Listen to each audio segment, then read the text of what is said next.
Hey guys, welcome back. So today's video is going to be a different video. I'm gonna do a story time. Basically, when I go traveling, nothing goes right for me and it's more myself that I have to blame rather than anything else. I'm a bit ditzy when it comes to like traveling. It makes me nervous and I don't really like it anymore.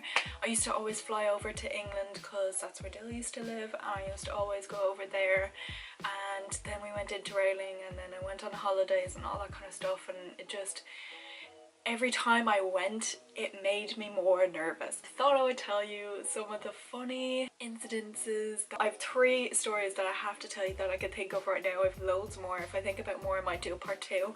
The first story that I'm going to tell you is when Dill was living over in England. I was planning on getting a flight at 11:30. Okay, so the story with me going to the airport, I always go to the airport like 2 hours beforehand, even if it is only over to England, because you don't have to be there that early. But I like to be there early because I know that if anything goes wrong, if anything happens, I know I'll be there on time anyway because I have so much time ahead of me. I got there at about 8:45ish, so I went through security. Security was like pretty much empty, so it was fine. Got through, looking through the duty free, I was looking through the makeup, I was just chilling. I was like, okay, that's fine, I'll go check on the board. So I went and I checked the board, and obviously because it was so early it gives you time where the information will be on the board, so I was like, okay, I'll go back at that time.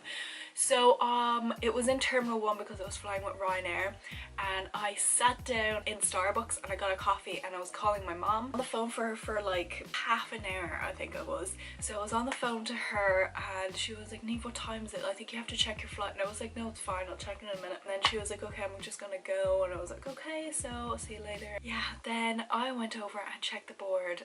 My heart just dropped. Beside my flight time, it said the gate was closed. I freaked out. I ran to the gate, got there, they were just closing the airplane, and I was like, no. And there was nobody at the desk, you know, at the desk where you go down to the plane to get in. Like, this has never happened to me before. I've never missed a flight. The man comes walking at the desk, and I was like, hi, I need to be on that plane. Like, I really need to be on that plane. Is there any chance you can like let me on it? And he was like, no, when the doors are closed there's nothing I can do because it's health and safety or something like that. I was like, no.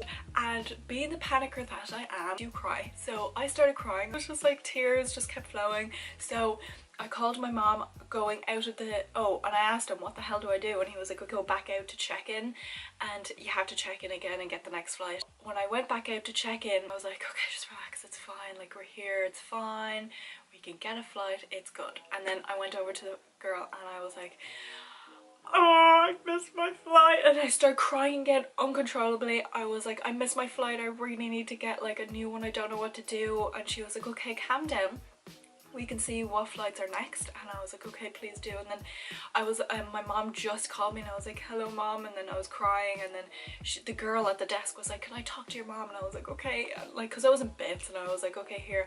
And then she was talking to my mom and she was like, yeah, your daughter's here, and she's like, she's crying, we're looking up for new flights. And then she was like, okay, I'm just looking through, and there's a flight in I think 35 minutes. So at this time it was about, I think, 11:45, so I think the flight was at like 12:25.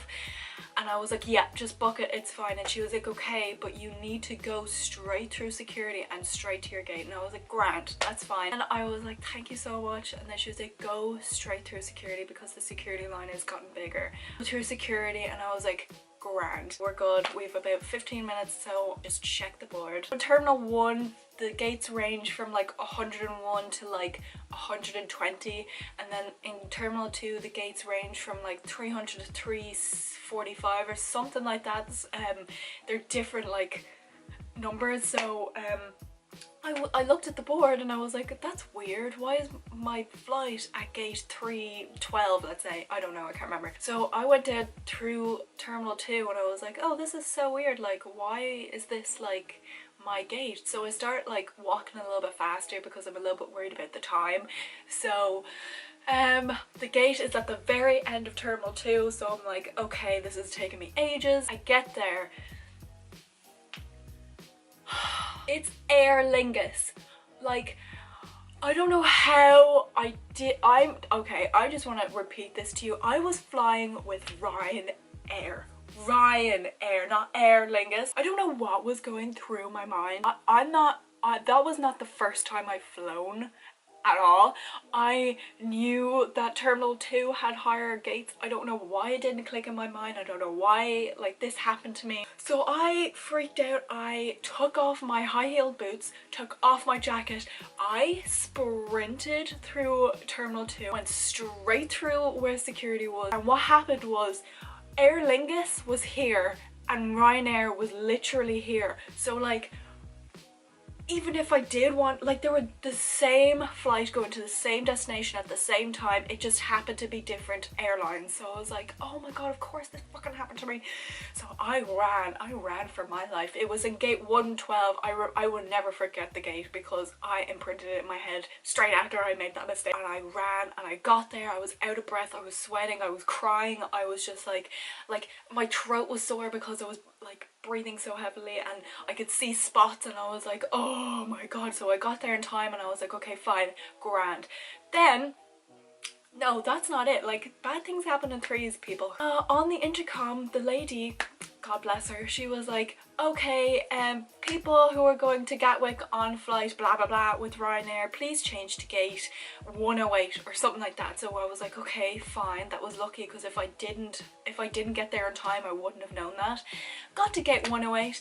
Then the poor lady again, she goes back onto the intercom and says, sorry to inform gate 108 flight blah blah blah with Ryanair going to Gatwick, your flight is delayed an hour. I cannot tell you how annoying that was. I think I just went to the bathroom and cried because I was just so frustrated. The whole scenario happened and I was just so upset. Okay, so the next story that I have, I can already tell how long this video is going to be. I'm so sorry, but I promise you the last one is the best one because I'm an idiot. Okay, so the next story is when I was interrailing. Actually, the last two stories are when I was interrailing. Again, I'm not a great traveler.